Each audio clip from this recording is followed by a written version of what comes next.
Hello नमस्कार दोस्तों, स्वागत है आप सभी का आपके अपने YouTube channel learn with me में। और आज हम बात कर रहे हैं UP police constable exam paper 19 जून 2018 का पेपर है। ठीक है, 19 जून 2018 का पेपर इवनिंग शिफ्ट का। इससे पहले मैंने 3 पेपर सेट आपको करा दिए हैं, ठीक है, जो कि प्रीवियस ईयर हैं। इन्हीं के बेस पे आपको तैयारी करना है।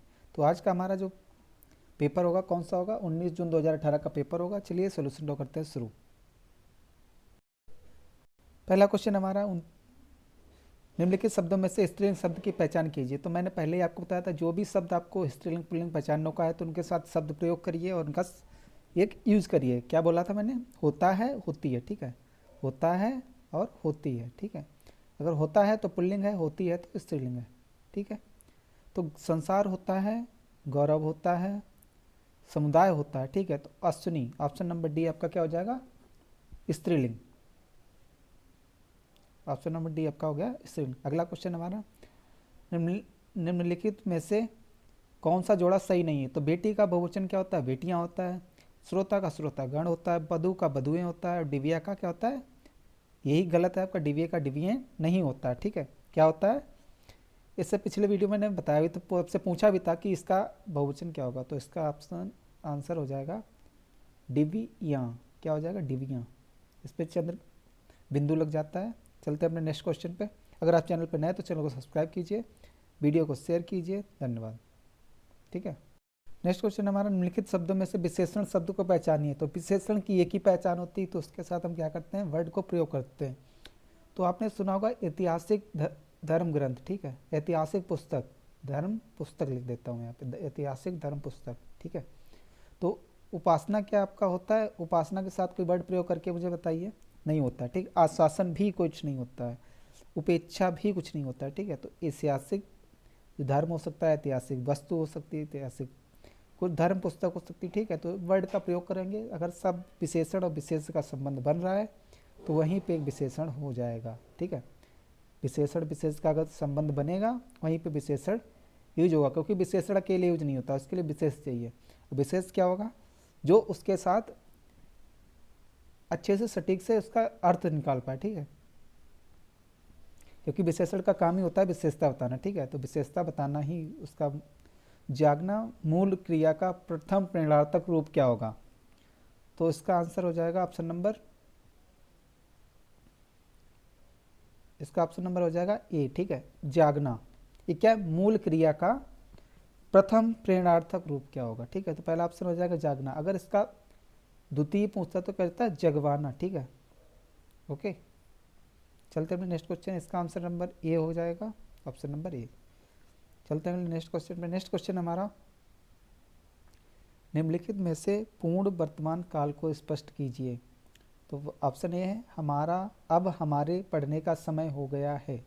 ठीक है, वह घूमने जा रही, तो कंटिन्यूस है, ये तो पूर्ण नहीं है। ठीक है, मैं वहाँ पढ़ रहा था, ये पास्ट में है ना, क्योंकि था आ गया। मैं बाहर जाऊंगी, ये क्या आ गया? भविष्य काल हो गया। ठीक है, तो इसका सही अंतर क्या हो जाएगा? क्योंकि पूर्ण होना चाहिए तो कंप्लीट होना चाहिए, ये हो गया है। अब हमारा हमारे पढ़ने का समय हो गया है, तो हमारा का आंसर हो जाएगा ऑप्शन नंबर ए। नेक्स्ट क्वेश्चन है हमारा, सुरेश गीत गा रहा था, वाक्य में काल है। ठीक है, तो इसमें आपसे काल पूछा है, तो कैसे बताएंगे आप? तो इसके लिए मुझे पहले भूत भविष्य इन चीज वर्तमान 3 मिनट ढूंढेंगे। ठीक है, तो यहाँ पे सारे भूत के हैं, तो इससे तो हम ऑप्शन कोई काट नहीं सकते। तो पूर्ण भूत क्या क्या बात कंप्लीट हो रही है? नहीं, ये कंप्लीट तो नहीं है, क्योंकि ये प्रक्रिया तो चल रही है। वो गीत गा रहा था, चल रहा था। ठीक है, तो पूर्ण भूत तो नहीं है, सामान्य भूत भी नहीं है, आसन्न भूत भी नहीं, क्योंकि अपूर्ण भूत है, कंटिन्यूस है, ये पूर्ण नहीं है। ठीक है, जो भविष्य सॉरी भूतकाल में जो प्रक्रिया चल रही थी, ठीक है, कंप्लीट हो गई तो पूर्ण भूत हो जाएगा। ठीक है, अगर कंप्लीट भूतकाल में अगर कंप्लीट नहीं हुई थी तो क्या हो जाएगा? अपूर्ण भूत। ऑप्शन नंबर ए, ऑप्शन नंबर इसका हो जाएगा ऑप्शन नंबर ए। नेक्स्ट क्वेश्चन है हमारा, पक्षी दाना चुग रहा है, रेखांकित शब्द का पर्यायवाची शब्द नहीं है। तो पक्षी का यहाँ पे पूछा है, निम्नलिखित में कौन सा पर्यायवाची नहीं है? तो आपको बताना है। इसका ऑप्शन हो जाएगा ऑप्शन नंबर ए। ठीक है, इसका ऑप्शन नंबर ए हो जाएगा, क्योंकि पंकज किसका होता है, कमल का होता है, ठीक है, कमल का। अंडज भी पक्षियों को कहते हैं। ये खग मृग ये मधुकर श्रेणी है ना, तो खग किसको कहते हैं, पक्षियों को, नभचर, क्योंकि आकाश में रहते हैं तो इनको नभचर भी कहा जाता है। नेक्स्ट क्वेश्चन हमारा, हमें अनाथों की मदद करनी चाहिए, रेखांकित शब्द का विलोम क्या होगा। तो विलोम किसका पूछा है यहाँ पे, अनाथ का, ठीक है। अनाथ का विलोम क्या होता है, तो ऑप्शन नंबर ए सनाथ, ऑप्शन नंबर बी अज्ञ, तीसरा ऑप्शन है अपाहिज, चौथा जिसका कोई ना हो, ठीक है। तो अनाथ का अपोजिट क्या हो जाएगा, अब ऑप्शन को देखते हैं। अज्ञ क्या अपोजिट क्या होता है, विज्ञ होता है, आप सभी को पता है, नहीं पता है तो नोट कर लीजिए, ठीक है। जिसका कोई ना हो, ये भी इसका आंसर नहीं, तो इसका आंसर क्या हो जाता है, ऑप्शन नंबर ए अनाथ और सनाथ, ये दो होते हैं। इसका जो आपका विलोम होगा अनाथ का हो जाएगा, क्योंकि ये जो जिसका कोई ना हो उसका मतलब ही यही है, अनाथ है ना, जिसका कोई नहीं उसका उसको क्या कहते हैं, अनाथ। अनाथ का अपोजिट क्या हो जाता है, सनाथ। ऑप्शन नंबर ए आपका सही हो जाएगा। चलते हैं नेक्स्ट क्वेश्चन पे।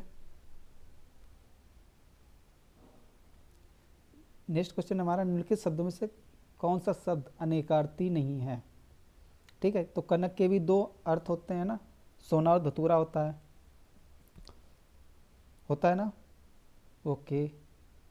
तो अनंत, महावीर और हत्या, इसका आंसर क्या हो जाएगा, इसका आंसर हो जाएगा ऑप्शन नंबर डी, हत्या के दो अर्थ नहीं होते, ठीक है। क्या हो जाएगा, ऑप्शन नंबर डी हत्या, इसका ऑप्शन नंबर हो जाएगा डी हत्या। मैं कोशिश कर रहा हूँ कि आपका ये वीडियो जल्दी से हो जाए, जिससे आपको क्या हो, वीडियो ज़्यादा लंबा ना हो, ठीक है। आप लोगों के लिए जितना हेल्पफुल हो जाए उतना ही मैं चाहता हूँ कि जल्दी से जल्दी आपको ज़्यादा से ज़्यादा कराया जा सके। जिनका संबंध अध्यात्म से है के लिए एक शब्द होगा, एक शब्द आपको पढ़ के रखने हैं, पूछा जाता है, ठीक है। तो अध्यात्म से पूछा है तो आध्यात्मिक ही हो जाएगा, ऑप्शन नंबर ए आपका सही हो जाएगा। चलते हैं नेक्स्ट क्वेश्चन पे। तो अगर धर्म पूछा जाता, धर्म से संबंधित है तो धार्मिक, नीति से संबंधित तो नैतिक, शास्त्र से संबंधित तो हो जाता शास्त्री, ठीक है। कौन सा जोड़ा समरूपी भिन्नार्थक है, तो अवधि, अवधि, अनुचर, नौकर, ये तो नहीं होगा, ये क्या हो जाएगा, ये तो आपका हो जाएगा क्या बोलते हैं, पर्यायवाची हो जाएगा। आदि अंत ये विलोम हो जाएगा, है ना, आदि माने होता है शुरू, उसका हो जाएगा अंत। आदि ये क्या है, विलोम है। ये क्या है, पर्यायवाची है। अभिनय नाटक, ठीक है, नाटके लिखा है यहाँ पे, तो ये क्या होता है, ये भी पर्यायवाची हो जाएगा, ऑप्शन नंबर ए हो जाएगा इसका, ठीक है। तो इसमें क्या होता है, अवधि माने हो जाता है समय, काल, और अवधि क्या है, भाषा है, ठीक है, अवधि क्या है, भाषा। ऑप्शन नंबर ए इसका हो जाएगा, भिन्नार्थक शब्द पूछा है। जो दिखने में तो एक शब्द जैसे लगते हैं, यहाँ पे ऑप्शन आपका गलत दे दिया है, आपका जो उन्होंने उत्तर दे दिया है वो गलत दे दिया है, ऑप्शन नंबर इसका हो जाएगा ए, ठीक है। चलते हैं अपने नेक्स्ट क्वेश्चन। नेक्स्ट क्वेश्चन हमारा, हमें प्रतिदिन नमस्कार करना चाहिए, रेखांकित शब्द को पहचानिए। तो इसमें टाइपिंग में यही दिक्कत रहती है कि हम इसको रेखांकित जल्दी है नहीं कर पाते, तो हमने पूछा यहाँ पे, हमें प्रतिदिन का नमस्कार करना चाहिए, ठीक है। तो यहाँ पे पूछा गया प्रतिदिन क्या है, तो प्रतिदिन क्या है, उपसर्ग है, नहीं, उपसर्ग तो प्रति है इसमें, सिर्फ प्रतिदिन तो नहीं है। क्या सर्वनाम है, सर्वनाम भी नहीं है ना। क्या कारक है, कारक भी नहीं। क्या है, अव्यय, क्या है ये, अव्यय है ना, ऑप्शन नंबर बी होना चाहिए। देखते हैं इसका आंसर क्या है, ऑप्शन नंबर बी। अव्यय क्या होते हैं, क्या होते हैं अव्यय, क्या हो जाएगा, अव्यय। अव्यय वे शब्द होते हैं जो कभी भी चेंज नहीं होते, चाहे यहाँ पे आए, ठीक है। प्रतिदिन हमेशा ऐसे ही लिखा जाएगा, चाहे इसको एक वचन के साथ प्रयोग करें, चाहे स्त्रीलिंग चाहे पुल्लिंग के साथ प्रयोग करें, प्रतिदिन हमेशा प्रतिदिन ही रहेगा, ठीक है, ऐसे ही लिखा जाएगा। चलते हैं अपने नेक्स्ट क्वेश्चन पे।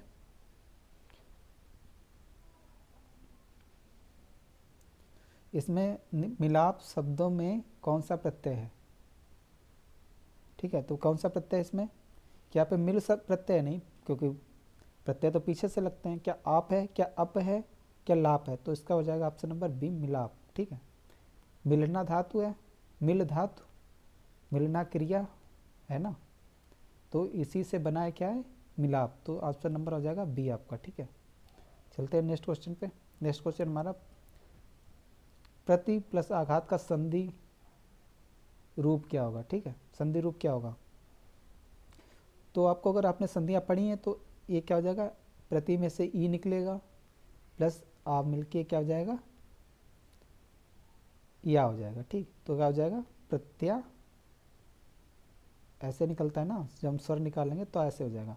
तो ये क्या बन जाएगा, प्रत्याघात, प्रत्याघात लिखा ना, तो ऑप्शन नंबर ये हो जाएगा। यहाँ पे इन्होंने गलत लिख दिया। ठीक है, ये हो जाएगा घा, घा बनेगा यहाँ पे, प्रत्याघात, ऑप्शन नंबर ई। चलते अपने नेक्स्ट क्वेश्चन पे। नेक्स्ट क्वेश्चन हमारा, महा प्लस महोसद शब्द का संधि विच्छेद कीजिए। तो आपको याद रखना है, क्योंकि महा एक जो वर्ड है ना, ये चाहे यहाँ पे आए तो यहाँ पे मह नहीं निकलेगा कभी। ठीक है, तो इसका क्योंकि पीछे धा है तो क्या पीछे धा ही निकलेगा, मात्रा नहीं लगी ना, तो मात्रा नहीं लगेगी इसमें। ठीक है, ऑप्शन नंबर ए। अगला क्वेश्चन हमारा, निम्नलिखित शब्दों में से तद्भव शब्द को पहचानिए। तो तद्भव कौन से हैं। ठीक है, क्या पच्च तद्भव है, क्या पाषाण तद्भव है, क्या कंगण, ठीक है, क्या पासा। तो क्या हो जाएगा ऑप्शन नंबर आपका, बताइए आप लोग कमेंट करके बताइए। ऑप्शन नंबर हो जाएगा इसका सी, प्यासा। ठीक है, ये क्या है, तद्भव है। अगला क्वेश्चन है हमारा, निम्नलिखित में से कौन सा वाक्य अशुद्ध है। अशुद्ध वाक्य आपको ढूंढना है। ठीक है, आज में यहीं रहेगा, सज्जन लोग भला ही सोचते हैं, क्या तुम कॉलेज जाते हो, अभी तक पत्र नहीं मिला है। ठीक है, तो इसमें गलत कौन सा है। तो यहाँ पे देखा जाए तो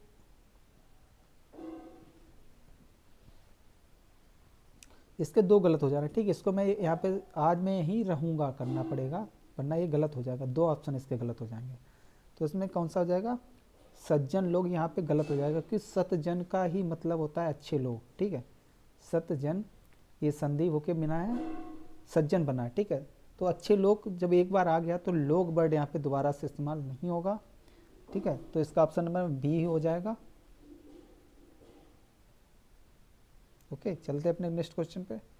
अगला क्वेश्चन हमारा, मुझे आज खाने की मन नहीं है, अशुद्ध अंश स्पष्ट कीजिए। तो इसमें आपको गलती ढूंढनी, गलती क्या है, मुझे सही है, आज खाने, खाने का मन होता है। ठीक है, तो मन के लिए हम क्या करते हैं, का यूज करते हैं, मन का। ठीक है, तो क्या हो जाएगा, खाने का, यहाँ पे जहाँ पे का है वो गलत हो जाएगा। ऑप्शन नंबर सी आपका सही ऑप्शन हो जाएगा। ठीक है, चलते अपने नेक्स्ट क्वेश्चन पे।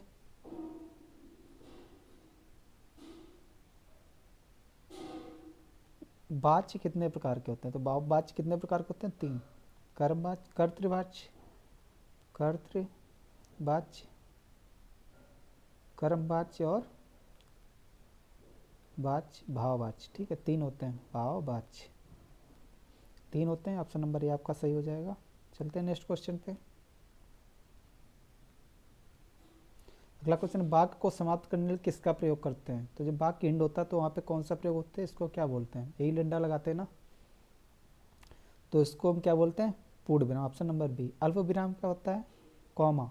ठीक है, विवरण चिन्ह को ये बोलते हैं। उप विराम क्या होता है, ये वाला चिन्ह होता है उप विराम का। ठीक है, ये होता है उप विराम। अर्ध विराम कौन सा होता है, जो बिंदु विसर्ग की तरह जो बिंदी लगते हैं उसको बोलते हैं अर्ध विराम। ठीक है, अगला क्वेश्चन हमारा, अगर आपसे पूछ रहे हैं सबसे ज़्यादा प्रयोग कौन सा हो जाता है, तो सबसे ज़्यादा प्रयोग कौन सा होता है, कॉमा है ना, अल्प विराम सबसे ज़्यादा प्रयोग होता है हिंदी में कहीं पर भी।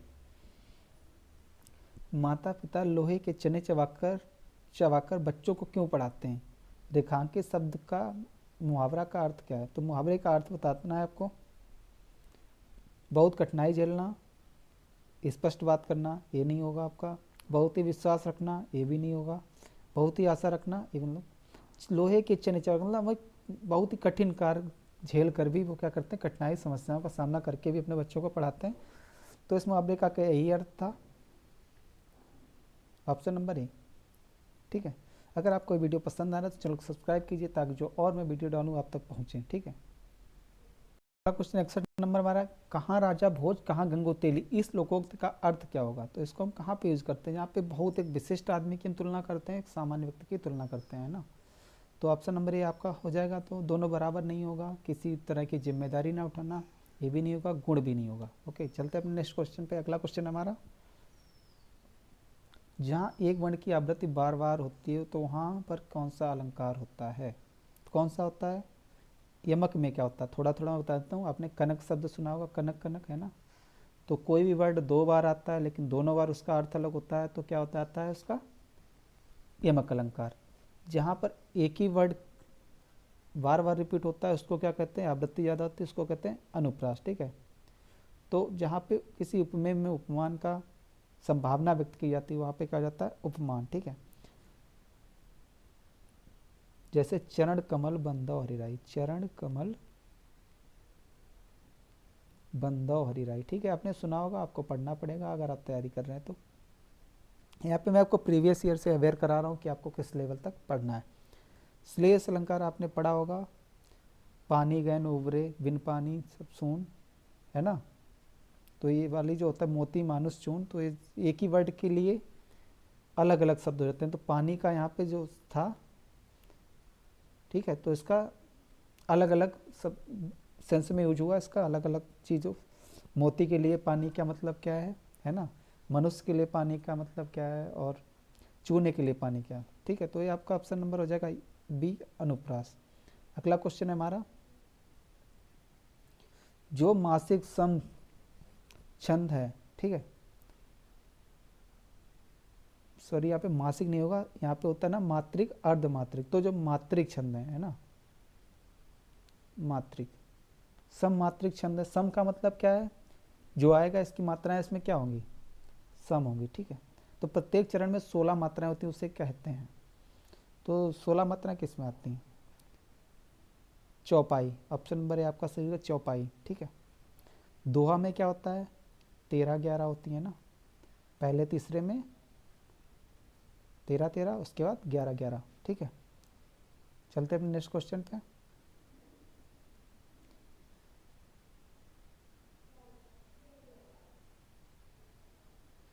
भीष्म पितामह ने आजीवन शादी न करने का प्रण लिया था। तो रेखांकित शब्द का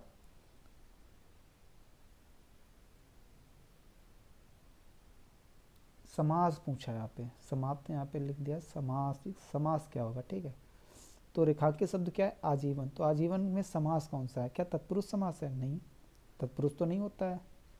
कर्मधारय होता है, क्या यहाँ पे विशेषण विशेष का है, नहीं, क्या यहाँ पे संख्या भी नहीं। तो यहाँ पे क्या है, बे, क्योंकि मैंने आपको बताया था अपने पिछले वीडियो में, जहाँ भी क्या होगा, जहाँ पर भी उपसर्ग लगा होगा वो अव्ययी भाव समास होंगे। ठीक है, तो आपका ऑप्शन नंबर ये हो जाता है। अगला क्वेश्चन है हमारा, करुण रस का स्थायी भाव। ठीक है, अगर आपने मेरा पिछला वीडियो देखा था तो उसमें मैंने बताया भी था, जहाँ पे हास का पूछा था। ये जो रस हैं, छंद हैं, इनसे बराबर क्वेश्चन पूछा जा रहा है, तो आपको अच्छे से पढ़ के रखना है। तो और करुण रस का स्थायी भाव क्या होगा, तो करुण क्या क्या हो जाएगा, शोक। ठीक है, वीर रस का क्या होगा, वीर रस का हो जाता है उत्साह। ठीक है, नेक्स्ट क्वेश्चन हमारा, वर्णों को समुदाय को क्या कहते हैं। वर्णों के समुदाय को क्या कहते हैं, तो वर्णों के समुदाय को क्या कहते हैं, वर्णमाला, है ना। तो वर्णों को समुदाय को क्या कहते हैं, वर्णमाला। सर्वनाम क्या होते हैं, जो संज्ञा के स्थान पर आते हैं उनको क्या कहते हैं, सर्वनाम। ठीक है, क्रिया क्या होती है, जो कार्य के होने या करने को बताती है, तो उसको कहते हैं क्रिया। अक्षर क्या होते हैं, जो कभी नष्ट नहीं होते ना, जिनका क्षय नहीं होता, अक्षर। अगला क्वेश्चन हमारा,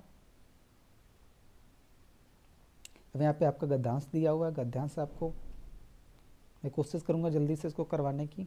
ठीक है, रविन्द्रनाथ टैगोर को कौन सी रचना को नोबेल पुरस्कार प्राप्त हुआ।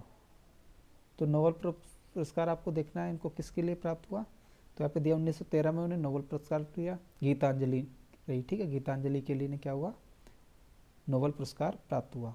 अगला क्वेश्चन है, रविन्द्रनाथ टैगोर का जन्म कब और कहाँ हुआ था।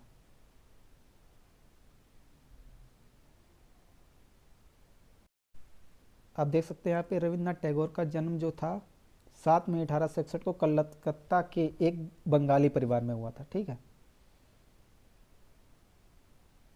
चलिए देखते हैं ऑप्शन नंबर 7 मई 1861 कोलकाता में। ठीक है, ऑप्शन नंबर ए। नेक्स्ट क्वेश्चन है हमारा, उनके पिता कौन से समाज के नेता थे? ऑप्शन ए ब्रह्म समाज, ऑप्शन बी आर्य समाज, सत्य शोधक समाज, और क्या हो जाएगा रामकृष्ण मिशन। इसके हम देखते हैं पेपर पे देख सकते हैं कि उनके पिता कहाँ के नेता थे? ब्रह्म समाज के नेता थे। आप यहाँ पे इसको छाटेंगे तो सारे क्वेश्चन आपको मिल जाएंगे। ठीक है, तो ब्रह्म समाज के नेता थे, ऑप्शन नंबर ये हो जाएगा आपका यहाँ पे सही, ब्रह्म समाज के नेता थे। अगला क्वेश्चन हमारा, जनगण मन राष्ट्रगान के रचनाकार कौन है? तो ये आप सभी को पता है, रविन्द्रनाथ टैगोर जी हैं, गीतांजलि में इन्होंने लिखा है इसको। ठीक है, अगला क्वेश्चन है, नाइट की उपाधि रविंद्रनाथ ने क्यों लौटाई थी? तो जब जलियांवाला हत्याकांड हुआ था उसके बाद उन्होंने क्या किया था? इन्होंने अपनी नाइटहुड की जो उपाधि थी उन्होंने उसको लौटा दी थी। जलियांवाला कांड कब हुआ था? 13 अप्रैल 1919 को। ठीक है, तो जलियांवाला कांड इसके विरोध में इन्होंने क्या किया, जो नाइटहुड की उपाधि थी वो लौटा दी थी। ठीक है, इसका ऑप्शन नंबर हो जाएगा बी। जब आप ऊपर पढ़ेंगे तो आपको मिल जाएगा। देवदास उपन्यास पर 3 बार फिल्म बन चुकी है, उपन्यासकार का नाम क्या है? तो देवदास किसकी वो है आपको बताना है। का पहला ऑप्शन है प्रेमचंद जी, दूसरा ऑप्शन शरद चंद्र चट्टोपाध्याय, तीसरा ऑप्शन धर्मवीर भारती, चौथा है रामचंद्र शुक्ल जी। तो इसका सही आंसर हो जाएगा शरद चंद्र चट्टोपाध्याय, इनकी क्या है देवदास है। अगला क्वेश्चन हमारा, रामायणी के रचयिता कौन है? अगर आपने पिछला वीडियो मेरा देखा है तो उस पर मैंने आपको जब महादेवी वर्मा की कृतियाँ कराई थी तो वहाँ पे उनका कामायनी का भी जिक्र हुआ था। तो कहीं ना कहीं पेपर जो मैंने देखा है एक दूसरे से रिलेट कर रहा है। ठीक है, तो ऑप्शन इसका हो जाएगा जयशंकर प्रसाद जी। ठीक है, कामायनी के लेखक कौन है? जयशंकर प्रसाद। अगला कौन सा है, कौन सी रचना तुलसीदास जी की नहीं है? आपको बताना है कौन सी रचना तुलसीदास की जी की नहीं है। दोहावली, गीतावली, रामचरितमानस, और क्या है यामा। तो यामा किसकी रचना? यामा है महादेवी वर्मा की। किसकी है? महादेवी वर्मा जी की रचना है ये यामा। तो आपसे कई बार पूछ रहा था रामचरितमानस की भाषा क्या है? तो भाषा क्या है? अवधी भाषा है इनकी। ठीक है, एक है रामचरितमानस और कौन सी है? एक है विनय पत्रिका। विनय पत्रिका, इन दो की जो है भाषा कौन सी है? अवधी है। बाकी आपको अगर कोई भी मिल जाती है ना तो आप क्या लगाएंगे? चलिए मैं किसी वीडियो में बता दूंगा, अभी मुझे याद नहीं आ रहा कि, क्योंकि ये दो जो वो हैं भाषाएं रचनाएं इनकी हैं, रामचरितमानस और विनय पत्रिका, ये अवधी भाषा में लिखी गई हैं। ये दो ही रखना याद, आपको दो के अलावा तीसरा आपसे पूछा नहीं जाएगा। अगर पूछा जाएगा तो उसका मैं ऑप्शन आपको कमेंट में बता दूंगा, मुझे अभी याद नहीं है। ठीक है, तो निम्नलिखित में से कवियों में से गांधी जी ने किस कवि को राष्ट्र कवि का सम्मान दिया? तो राष्ट्र कवि किसे कहते हैं? इसको कहते हैं मैथिली शरण गुप्त जी को क्या कहा जाता है? राष्ट्र कवि। ठीक है, तो ऑप्शन नंबर इसका हो जाएगा सी। अगर आपको वीडियो पसंद आया चैनल को सब्सक्राइब कीजिए, वीडियो को शेयर कीजिए, और जो भी अपडेट होगा आपके लिए मैं लेकर आऊँगा। आपके लिए जो हिंदी की क्लासेस मैंने बोली है वो भी मैं कोशिश करूँगा जल्दी से जल्दी आपको करा दीजिए। ठीक है, तो मिलते हैं किसी नए वीडियो में। अगर आपको वीडियो पसंद आया तो चैनल को ज़रूर सब्सक्राइब करें और वीडियो को शेयर करें, जिससे आपको लाइक करें, जिससे आपको मुझे जो पता चले कि आपको कंटेंट जो मैं प्रोवाइड करा रहा हूँ है ना, जो मैं आप कोशिश कर रहा हूँ वो सक्सेस हो रही है या नहीं हो रही है। ठीक है, मैं कोशिश यही रहती है कि ज़्यादातर चीज़ें आप तक पहुँचें और मैं कुछ हेल्प कर पाऊँ आपको। ठीक है, मिलते हैं किसी नए वीडियो में, तब तक के लिए धन्यवाद, बेस्ट ऑफ लक।